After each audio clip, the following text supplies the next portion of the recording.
With a shortage of inventory in today's market, more and more buyers are considering new construction or considering buying land and building their own home custom. So I want to talk to you today about the differences in that. Hello, I'm Justin Woodall with Woodall Realty Group at EXP. And so let's break down the differences between buying a house directly from a builder in a subdivision, this new construction, versus buying your own land, bringing a builder in, and building a custom home, because they're completely different. Let's talk first about buying from a builder in a subdivision. So the way that works is it's a lot more similar to buying a resale house. The builder typically owns that lot.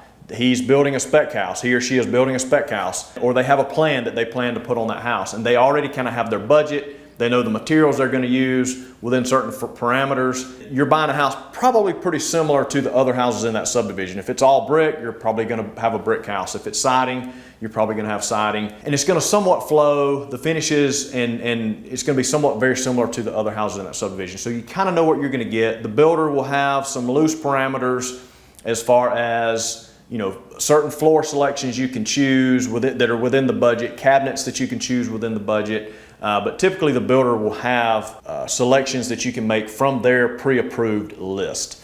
Or the builder has already built the house and you're just buying it new. And that's been a little more common in today's market based on the supply chain shortages and just the market changing as rapidly as it is. And builders have kind of gotten to the place they just want to build it, finish it, and then sell it. And they build it their way. So that's buying from a new construction. And the builder owns the dirt, the builder owns the house until it conveys and sells to you, just like a resale would sell to you at closing. That's when you come with your money, that's when you come with your loan, that's when you officially take possession of the dirt and the house at the same time. On the flip side of that, if you go buy land first and you want to bring in a custom builder, what does that look like? Again, you're buying the land in that position, the bank doesn't, or the builder doesn't own the land.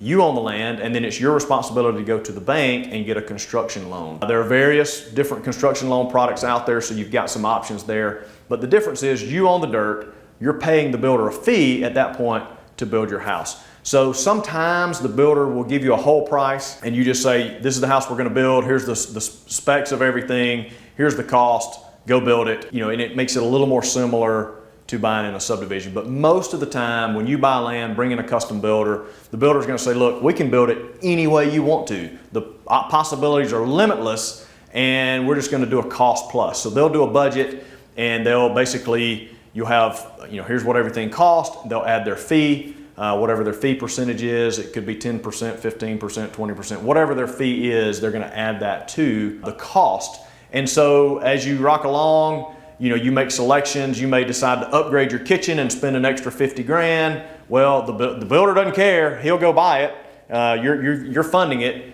and then he's just gonna add his fee as it goes along. That's the difference. And so it's very easy to go over budget oftentimes whenever you're building a custom home, because you're going to be making selections as you go. And if you've never made those kind of selections, you can walk into a cabinet shop and you can spend a little bit on cabinets, or you can spend a lot on cabinets, and I do mean a lot. You can spend a little bit on appliances, or you can spend a lot on appliances.